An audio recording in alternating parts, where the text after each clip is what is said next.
Hey, today I'm looking at CarpodGo, the easiest way to add a CarPlay to your BMW. Literally just plug the device to a cigarette charger, click FM, and it connects to your car radio. My iPhone automatically pairs and starts CarPlay with Waze navigation.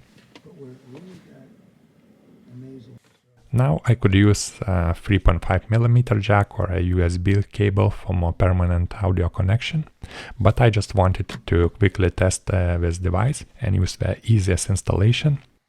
So this screen allows me to have navigation and music or podcast running at the same time easily in my car.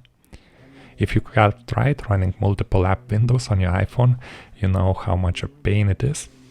And this device starts CarPlay automatically as soon as I start my car. It loads all compatible apps from my iPhone, but really I always use only two apps, the navigation and podcast. Now the cool thing, even if I don't have a navigation destination set, the screen still shows me a live map with all speed traps, police and traffic jams around. And I have been using it for 3 months now, and a few times it really came handy, warning about randomly closed roads for stupid city runs, saving me a lot of trouble avoiding those closed streets.